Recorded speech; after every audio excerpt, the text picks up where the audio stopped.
So I've helped some 43 students with cover letters over the last, I don't know, 3 or 4 days. And I've kind of come to the conclusion that while I don't recommend a template and that the templates that are currently available are not good, they are, and I've already kind of put in my criticism as to the one template, but there's another one that's just like it. They are general. They are very self-serving, and in some ways they're very insulting.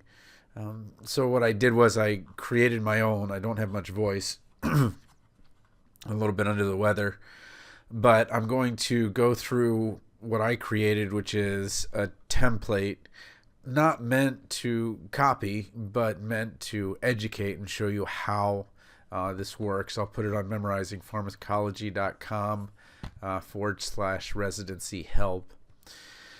And I'm just going to go through all of the things that I've kind of seen, and not calling anyone out or anything like that, but rather I just want you to get this right, because in many ways they're also looking at the quality of your writing, and it has to look like what it's supposed to.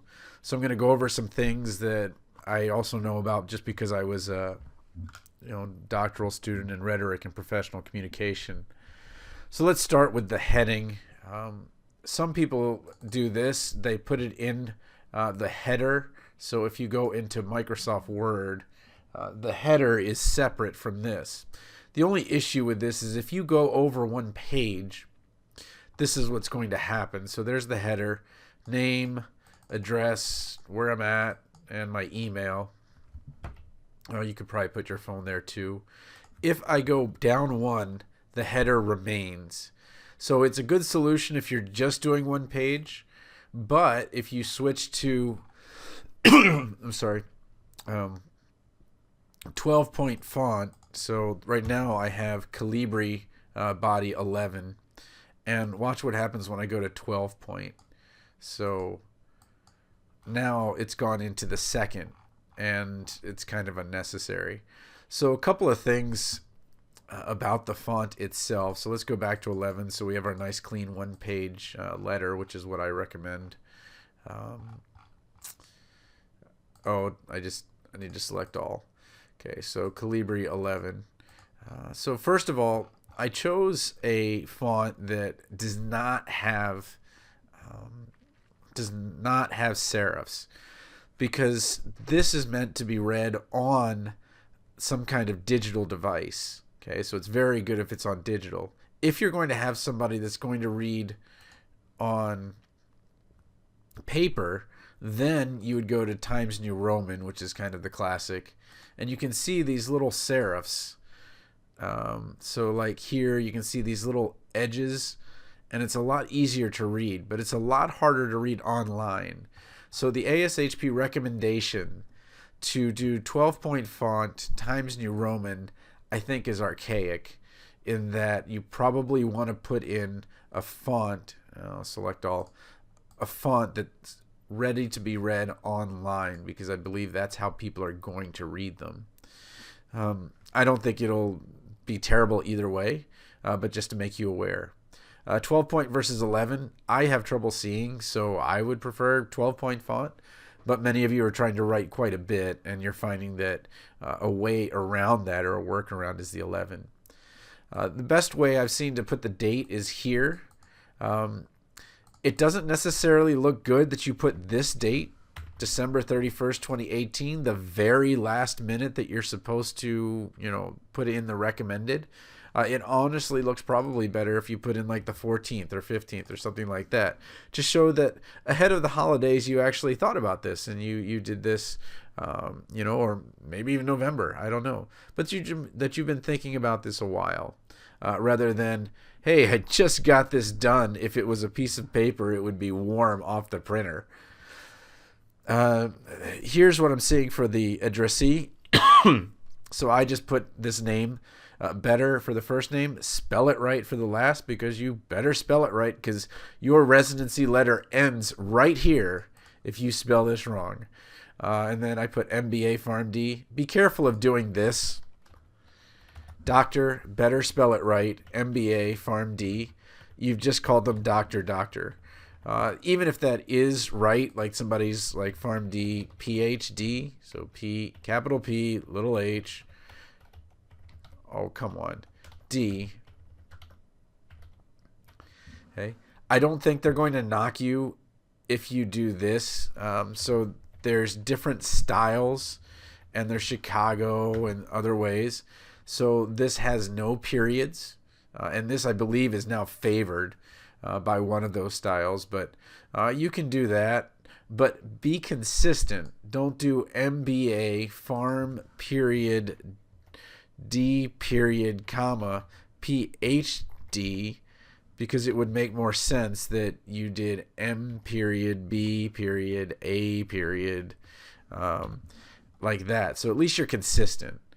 Okay, I'm going to just use regular expressions or just use a replace the period with nothing. So replace all there. No, not the rest of the document. Okay, so that's what I'm going to do. I'm going to take out the periods. Residency director, give them their title, whatever that title is. I put Potomac River Hospital Center. This is a fictional thing. I grew up in North Potomac, which is just Darnestown, but they changed the name to up the property value. 900 River Road does not exist. River Road does. It's beautiful. And then Potomac, Maryland, 20854. That's a real address. So what we've done is we've put our own information. We've put the date, and then we've put to whom we're going to send it. Dear Doctor, spell it right. So again, double check that spelling. Make sure that's right, because that could be a really bad one. You don't want to put ladies and gentlemen. You don't want to put dear residency director. With so many residency applications, you need to know who you're writing to or who's the head of the program. And I don't think that's terribly difficult with forecasts. Okay, we are going back to Comp 2. Some of you didn't have Comp 2 because there are colleges of pharmacy that only require Comp 1. They are so heavy in anatomy, physiology, chemistry, biology, all of that stuff that they removed it. And I don't know if you'd necessarily remember this anyway, but this is what you should be doing generally. You'll notice that I didn't put in whatever that beginning is. Hi, my name is Tony, and I'm from blank College of Pharmacy, and I am applying to blank residency. It was so good to meet you guys at ASHP National. Name drop this name, name drop that name. I just want to let you know that your residency is such a perfect fit for what I want. Okay, there's an ACCP one. There's a one that's out by UCSF. I found 3 more that are all like that. So they actually plagiarize each other, which it's kind of funny, but it's not. This is what you want to get across. You have a thesis. You are making a claim. Over the last 4 years, I have developed and for all that is right in this world, please do not put the numbers in there. I'm simply putting the numbers in there. I'm going to highlight them to make it even more clear that you should not put the numbers in there. What I'm saying is that your letter should be so clear from your thesis statement. You are making a thesis statement that I have developed clinical skills, community service, leadership, research, and teaching. You want to pick, I'm really sick, the 2 or 3 of these that are best, okay? So if you are just been research intensive and you've been doing stuff since, I just met a P1 that's been doing research since they were at Drake, that's been doing research since her 2nd year in college. Like if she has that, going in, then research would be her first one. I just put these in order alphabetically. So clinical skills, community service, leadership, research, teaching, okay, to give you a framework. but you put the one that, one, you care about the most, but two is a big deal at where your site is. If this is a hospital center, research might not be their jam. Their jam might be, hey, what are you doing with clinical skills? 20854, there's not a ton of community service that needs to be done in this kind of golf course, $6 million home River Road area. So it would really be, okay, well, I see that they are definitely clinically minded. They don't have an affiliation with College of Pharmacy, so teaching might not be their big jam, but maybe leadership is a big part. Anyway, you're going to take 2 or 3 of these. Don't put all 5. But what you do want to do is when you're writing your very first one to put all 5. And I'll tell you why. I took the GRE and I crushed it. And when I say I crushed it, I mean I got a 98 out of 99 on the English, but I also got an 87 on math. I'm basically scored in the top 5,000 out of the million people that take it, because I also got a 5 on the writing. And what I did in the writing was, it's kind of weird that your typing speed actually matters, but what I did in the writing was they ask you to take a statement and make an argument for or against it. And I put my 4 best paragraphs and I took the worst out. You're going to put your 5 in, and as I go through this with the evidence and talk about it, then as you read it, or as other people read it, they're going to be like, yeah, your heart's not really in that whole community service thing. It seems like you just kind of did it as an afterthought, or you only have one experience or something like that. But wow, you did a national leadership, or wow, you've been teaching and mentoring for 3 years. And it's also reflective. You're going to be like, okay, well, this is what is really important to me, and I'm kind of discovering this. A template like this is meant for you to discover the answer to your thesis. What is your thesis? What is your claim? Obviously, as somebody who's been teaching for 10 years, teaching would be the very top of it.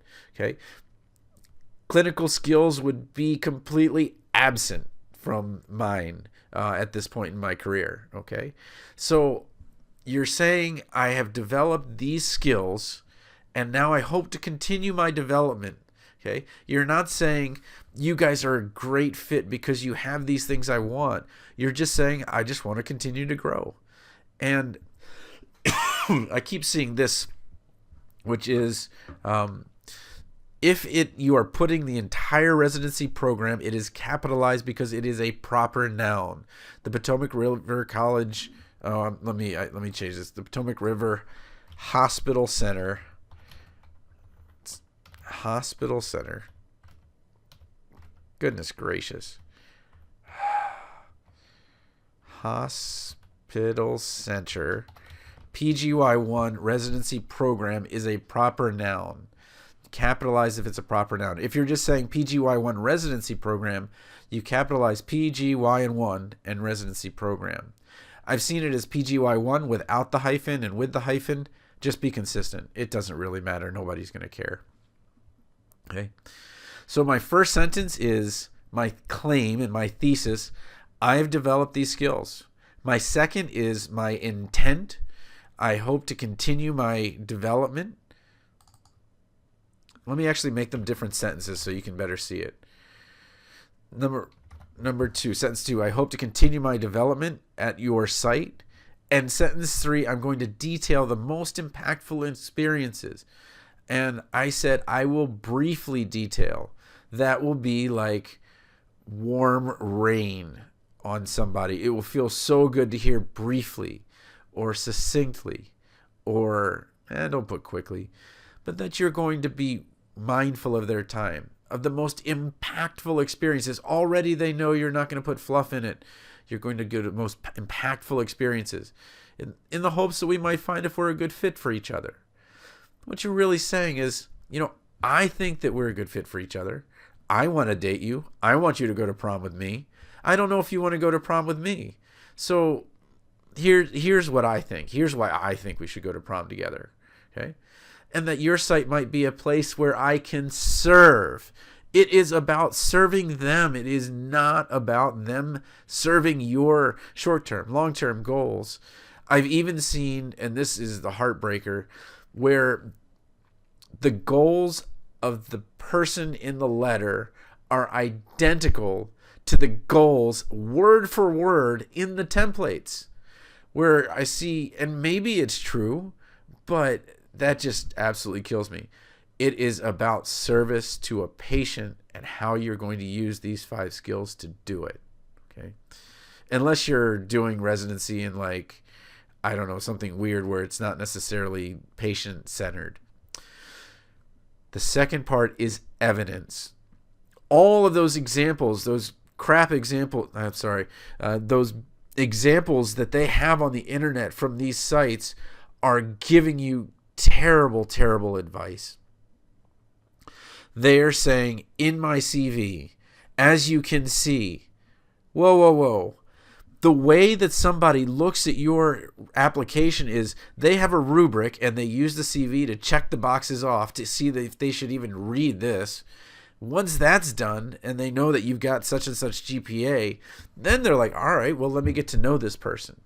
I know that it sounds like cover letter CV, and maybe it's in that order in forecast, but really it's, let me get through all these CVs because there might be some people that are not even qualified. Then I'm going to send these letters out to people that I want them to read it. And then we can see if the evidence backs the thesis. So your thesis is that, hey, I've developed my such and such, and I should probably put at a very high level. I don't think you have to put this in there, but that should be your aim. Okay? That you have done this at a high level, and we're going to see if that's true. Now, how do you present evidence? You present it first with the story, the beginning of the story, the beginning of what you want to say. Clinically, I've worked side by side with. I've had a patient experience that was particularly meaningful to me. The reason that you use one patient, one experience, is that when goes all the way back to your Psych 101 if you took that class. If people are asking for money, they will make a case about a single person because you can digest a single person. It's really tough to digest. I helped 1,000 people. The person who writes a better story about one person over the person that writes a worse story about or just generically says 1,000 people is actually going to have a more impactful letter. Okay. So it was particularly meaningful to me because I am interested in, okay, I don't know, what are you interested in? For me, I'm interested in the etymology of drug names and medication errors, which is not necessarily clinical, but it's clinically impactful. Okay. A second impactful experience was I struggled with this difficulty. So have an arc, have a conflict, have a success story, and overcoming, I learned what? I'm particularly, and this is the key, now we say, I picked your site because I'm particularly interested in your elective, which matches my experience, which matches what I'm trying to do with my life, because it's going to allow me to further grow in blank specialty. So you have written a story. You have said how you have impacted other people and how it's important to you. And then you have said, this is how it matches your site. 1, 2, 3. Number 2, again, don't put these numbers. I'll put them in yellow to make clear that you are not supposed to put these numbers. I don't even know if I should give you the template. But 2, community service matches with part 2 of my thesis, goes to part 2 here. I value service to my community. As someone who came from, for me, it would be a bilingual background, first-generation college student background. I'm particularly interested in helping people that are just getting in college for the very first time, whose parents may not be able to help them financially, may not be able to help them, guide them because they've not been to college. That's what matters to me. That's why I work at a community college. Our average student is 25. Our average student might have a kid, might have a job. Okay.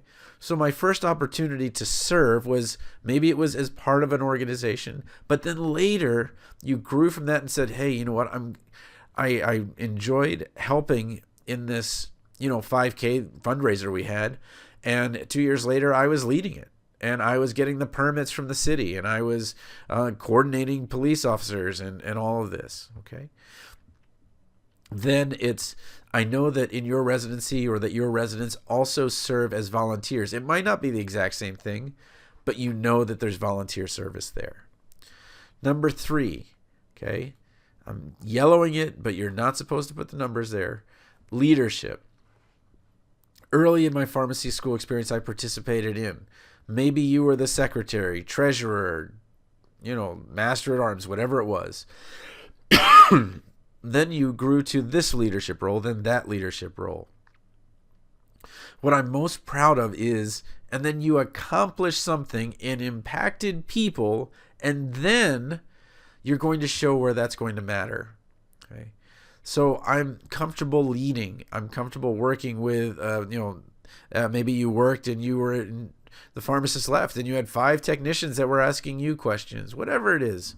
But you showed leadership and you can help them. Maybe in your staffing requirement, you'll need to do that. Okay.